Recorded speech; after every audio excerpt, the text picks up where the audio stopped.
I bet you would like to know what is the best audio console for mixing live sound under, I don't know, $5,000? That's a question that gets asked a lot. Well, my name is Bruce Gilson. I've been in the industry for a long time, and I'm going to answer those questions right now. How are we going to do it? I've got a guest with me. His name is Brody. He is going to be doing our online shopping, and he's just going to fire questions at me, and I'm going to have to try to answer them. Hopefully, they're the questions that you're asking as well. So let's jump in. This is a common question that often comes up that people want to know, what do I think is the best live audio console? Well, I want to make sure that we kind of put a little bit of parameters so that we can understand what it is that we're shopping for today. What we're shopping for today is a digital audio console for a live venue. This isn't for in-ears for a band. This isn't for a studio. This is for a live venue. And let's assume, given the budget, that this venue doesn't have all the money in the world. And let's assume that they might not have the most skilled audio engineers. And that's why they need to ask me. Well, let's take a look together at what our options might be. All right, Brody, so as you're shopping, what jumps out at you? I'm thinking the X32 digital mixer. The X32 digital mixer by Behringer. I actually have a fun story about the X32. I was in a church auditorium. We were installing a GLD80. So for those of you that remember that console, you remember the time period that I'm talking about. And I was with the vice president of North American sales for Allen and Heath, who is the manufacturer of the GLD80. He got some sort of notification on his phone, and he looked at his phone in the middle of this church auditorium and he goes, well, Now, why did he say that? It's because he was getting a notification that the X32 just hit the market, and it hit a market at a price point that literally was unfathomable at the time. That nobody could imagine that digital audio consoles would ever get that cheap. And he was pretty shooken up by it because the GLD80 was a new product. Anyways, I don't need to go into the history of that, but other than to say that the X32 really shook up the market on digital audio consoles. But I will say that they got to that price point by making some sacrifices. And I, surprisingly enough, for that same church, I ended up buying 2 X32 consoles. We put one in the youth room, we put another one in the elementary room. And the GLD80 that we paid, I don't know, three times more, maybe 4 times more, still to this day could be working. It was bulletproof.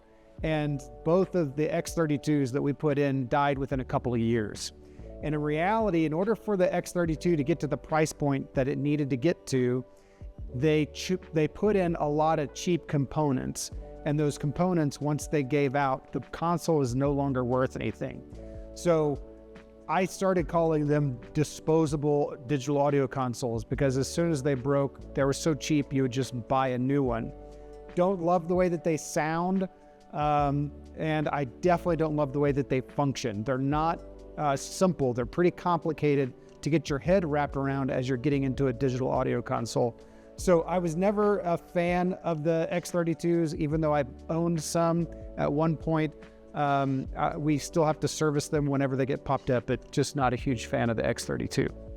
So Bruce, in what areas did they specifically cut corners to save money, to make it so cheap?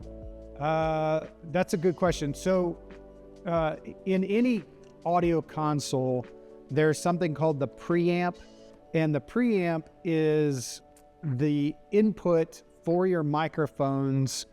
That input's like an XLR preamp, and the way that that signal gets converted into digital audio is that signal path. And you're actually, if you're gonna learn a lot about digital audio, learning about the preamps is one of the most important places to understand where the quality comes from. Click on a video, or click on a picture that shows the back of that console, maybe that third picture. There you go. So all of those inputs and outputs that you see there are preamps. So if you have that many, you can imagine that saving a few dollars on every single input is going to save you a lot of money across the entire console.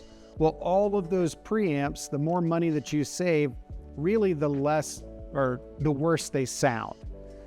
So that was really one of the big ones that was wrong with the Behringer X32 line.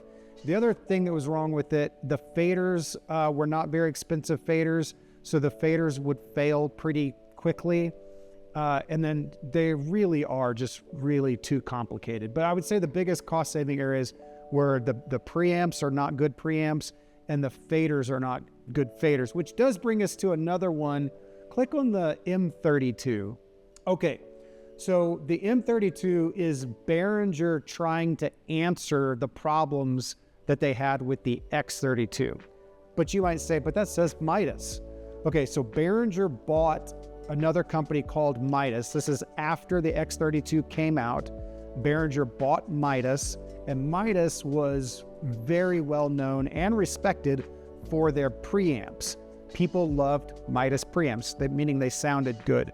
So Behringer bought Midas, then they worked together with the R&D teams to put Midas preamps and Midas faders into the X32 format, and that's what gave birth to the M32 Live, which you see here. It is a significantly better console than the X32. I wouldn't call this a disposable console. It still does have some of the issues that I have with the X32 because it is this like hybrid. So the workflow is not as intuitive as it could be for some people that are less experienced with it. I don't think the effects engine is quite as good inside of the M32 as maybe some other consoles at this price point. Click on the third picture of this one to look at the back of that one. You can see there that the X32 has lots of, or I'm sorry, the M32 has lots of inputs, lots of outputs. It's got digital audio and stuff like that. I don't think it has a Dante option. I could be wrong, but I don't think it has a Dante option. So if you're looking at Dante, or if that's important to your setup, probably not a good option. So why is the M32 so much more expensive than the X32? Well, it's because the components are actually better in the M32, and that's why it's more expensive. So I see that this price point is very, very low for a digital mixer, especially a motorized digital mixer. Is this good for places like schools and smaller churches, or is this just going to be something where you're always like, avoid this, don't be fooled by the price? Yeah, that's great question. So PreSonus has a few options in the price points that we're talking about. The one that you've pulled up is definitely on their lower side of the options. If you see there, it says StudioLive. They put a bunch of stuff into this that is more studio orientated. Click on the third picture for the I/O on the back of this. This has really limited I/O. So it only has 8 inputs and 8 outputs. Maybe it has 16 inputs, 8 outputs. But anyways, it's got fairly limited I/O. On the back of the console, it does support more channels if you have a stage box. And I'm pretty sure this does multi-track in its recording. They created this more in the mindset that you would have this inside of your studio for recording purposes, although they did build in pieces of it that definitely make it usable for live. When it comes to PreSonus, I would say that what you learn first, you learn best. And what I mean by that is that PreSonus has a lot of digital consoles. They've been in the space for a while. And if you learned something like a PreSonus 2442 as an example, you might have some form of a bias towards liking PreSonus products. And that might, cause you to want to buy PreSonus in the future to upgrade your stuff. The 2442 those in that line, those kind of had some clunky problems. They took quite a bit of time to learn how to kind of mix properly on. I think that they've solved that with this new line, this SC line that they're doing. You can see there on the left-hand side, they've got the different mix buttons where you can pick your mix, and the faders are going to move, and you're going to be able to set your mix, which that's a lot faster than being able to, like, being required to push stuff into rotary knobs and stuff, which is what they used to have in their old stuff. Also, their EQing in this is much more intuitive than the old stuff. I don't know. I think that this console is fine. PreSonus makes okay preamps. They sound okay. I don't think that this is really the right console if you're going to be doing a live band, if you're looking for a lot of good built-in effects. PreSonus really isn't known for their built-in effects engines, although it does have effects. If you see down there at the bottom, there's 4 different effects banks that you can click onto to mix into your effects. They're just not quite known for that type of stuff. So it's probably more appropriate to bring stuff in to then be able to put it in a Pro Tools or Ableton or something like that inside your studio, and then be able to, pump it back out through the digital stuff and, get a more studio type mix. I would lean on that less for a live mix, but I don't know. It's fine. It does not have Dante. If you click on the back again, I'm pretty sure that this does not support Dante. And it has an audio network port in there, but I think it's their own protocol. But I'm pretty sure their protocol works straight into other DAWs. So you would have to look into that. But anyways, that's my thoughts on probably not the right thing for a live, in my opinion. So I see a lot of churches and theaters use Allen Heath SQ lines. Here I have pulled up the SQ5, the SQ6, and the SQ7. What are the differences between the 3, and which one would you recommend for any specific setting? Yeah, so you have now clicked on what I myself and several other people in the industry really feel like is the best console line under this price point. Allen & Heath has a price point cheaper than this one. The QU series and the QU series are limited to 48K. The SQ series jumps up to 96K, so it can also use the 48K preamps. The stage boxes are interchangeable a little bit. The SQ, click on the back of the SQ console. So you can see there that it's got 16 inputs, it's got 12 outputs, it has some auxiliary ins and outs. There's also an expansion and I/O port there. That I/O port, you can throw Dante in there, you can throw Waves in there, you can throw a lot of other digital protocols in there, so it kind of gives you that expansion ability that you need. It also has an S-Link port, which is Allen & Heath's proprietary audio language to send audio over Ethernet, and you can plug in a stage box. So you asked the question, what's the difference between the 5, 6, and 7? Really the main difference is the size of the fader banks and the I/O on the back. So go back to the 5 real quick. The 5, I think it has 16 channels. Click on the first picture of that. I think it has 16 faders. It's 17 technically because the master mix is its own fader. And then if you click on the SQ6, that one's going to have 24 faders, I believe. 25 because once again that master, and then you go to the SQ7 and now it's got 32 faders with the master, making it 33. The guts and the internals, everything is the same. I think they all have 6 layers of digital. It's all motorized faders. Each one also has more. The larger the console, the more I/O there is. So if you click on the third picture, so you can see that now we're increasing our I/O on the back of the board. Okay, so why would I even say that this is what is considered to be the best? We're talking about bang for your buck. Allen & Heath, they had a really strong name in the analog world, in the analog audio world, transitioned a little bit differently into the digital world. kind of struggled into the digital space a little bit. But when they started creating these, lower price point consoles, they really made the user interface much more intuitive, and it kind of felt more like what you would imagine an analog console. For those of you that didn't do audio in the analog world, maybe it doesn't matter to you. But the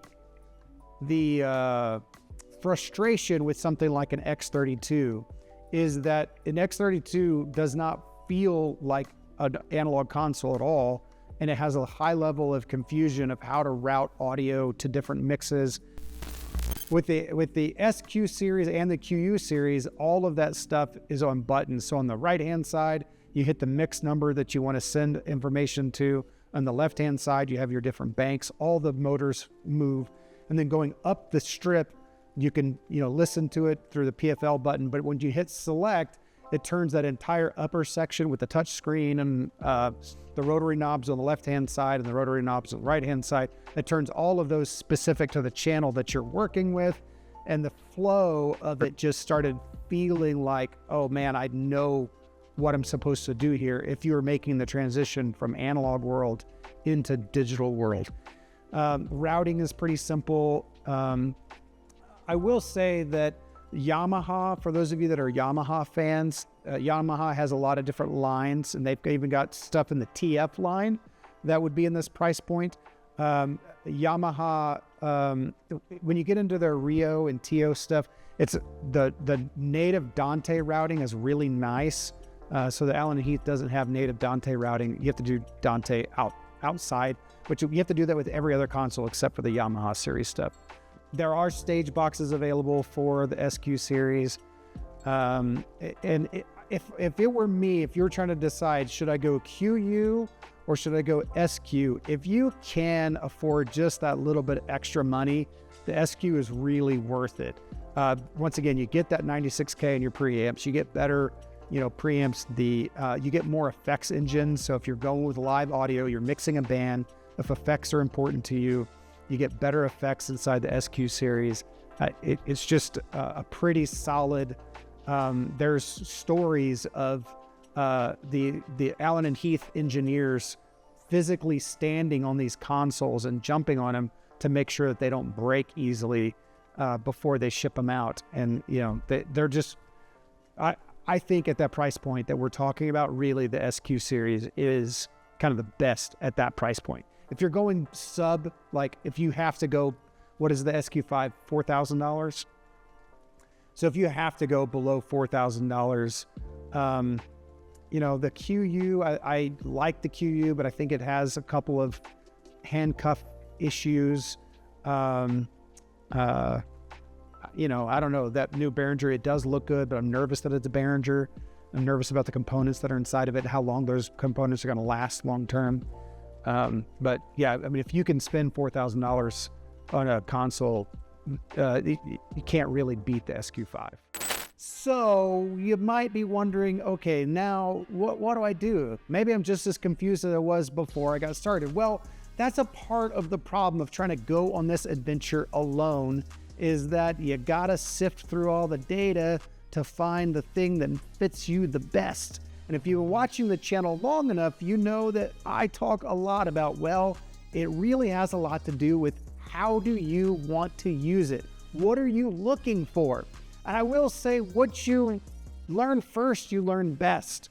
I learned Allen & Heath first, so guess what? I tend to lean towards Allen & Heath.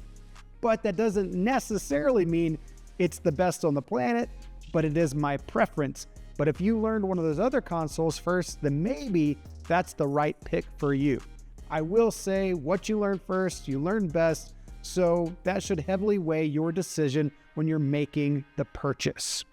All right, if you found that you learned something today, guess what? The way that you help me is by liking and subscribing and staying connected as we try to continue to help you become a professional in the audiovisual industry. That's what this is all about. See you next time.